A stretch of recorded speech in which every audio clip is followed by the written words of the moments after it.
Hey guys, David Stewart here. Let's talk about something near and dear to my heart, which is what I call rate hate. What is rate hate? Rate hate is when you hate something because somebody else overrates it. It's otherwise known as overrate hate. Um, I'm looking at a little Steam window here for a game that came out this week called Fallout 4. I have not bought that game. The reason I haven't bought that game is that there's some things about it that make me believe that I don't want to pay $60 for it right now, and maybe I'll pay less money for it another time. And I can go into those maybe in a different video. But what I really want to talk about is one thing in particular that I notice whenever a big game like this comes out that can be very polarizing. Let's just scroll down here, and what we'll see at the bottom, and Steam's had this for years, is a Metacritic score, 86 out of 100. You're like, well, that's okay. That's pretty good. It's less than some other Bethesda games, but we'll go ahead and we'll read the critic reviews. We'll click that open. We'll look at it. Here it is, 86 on the Metascore, and then we look at the user reviews, which are 5. So that's a very, very big discrepancy. And this user review here has actually gone up in the last day. It used to be like 2.5 or something like really low. It was definitely in the red. So it's gone up recently. We look down here, and our critic reviews. These are our big channels of reviews. 22 positive reviews and 2 mixed reviews, including somebody who gave it 100. You have some 95s, some 90s. You got some stuff in the 80s, which is probably going to be pretty accurate for this particular game.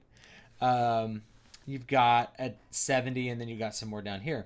What we see in the user review scores is basically people who really like it.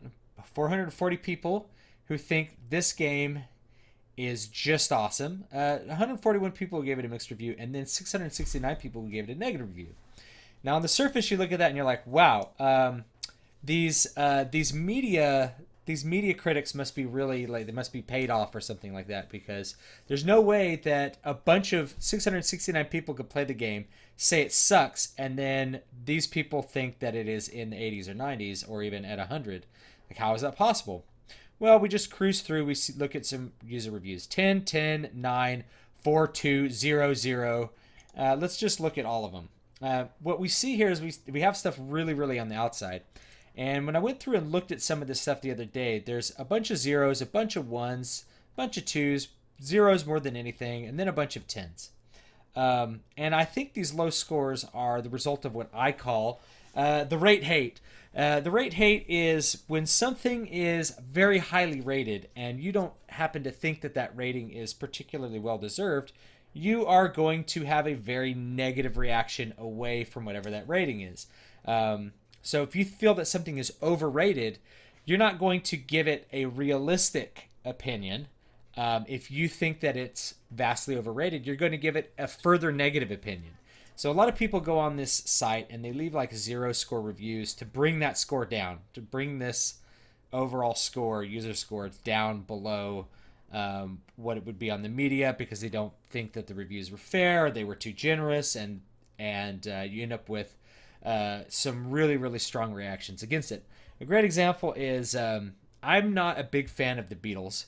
That doesn't mean the Beatles suck necessarily, but I do not think that they are deserving of the accolades that they receive.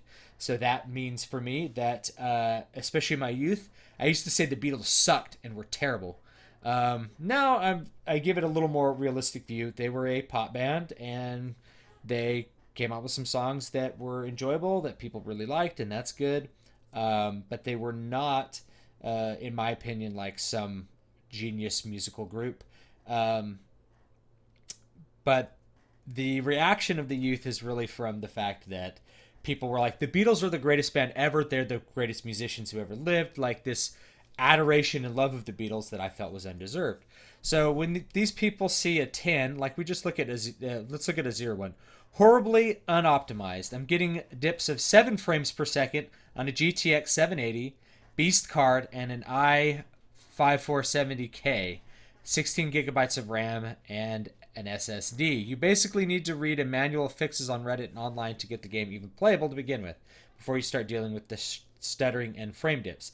Now, so this is a technical complaint. The game doesn't run super well. 0. So no mention of gameplay or anything like that. Just a 0 because this game doesn't run really good on my computer. Likewise, you're going to see stuff like this: overall disappointment, some pros, and then a big cons. Voice acting's bland, primary character acting detracts from role playing, and it ends up with a 2 rather than, say, a 5. There's not a lot of middle ground for a lot of these reviewers. So does this mean that Fallout 4 sucks? No, it doesn't mean Fallout 4 sucks. Did this user score persuade me not to buy Fallout 4? No. Watching gameplay videos, persuaded me not to buy Fallout 4 at this time, mostly because they removed a lot of the role-playing aspects, and that was the stuff I liked about Fallout 4. I didn't really care too much about the setting. Certainly the previous 2 Fallout games were very, very, very, very brown, and this one doesn't really look any different. Once you actually get out in the world, it's all very brown wasteland. I don't find post-apocalyptic settings particularly enthralling to me, but I enjoyed the role-playing aspects of those games. So for me, they were more about the role-playing, getting to interact with factions and that sort of stuff, and less about the world, or certainly not the shooting. So watching the gameplay, that's what persuaded me not to buy it. Doesn't mean it's bad, just means it's not what I ideally want to play at the moment, and maybe I'll play it later.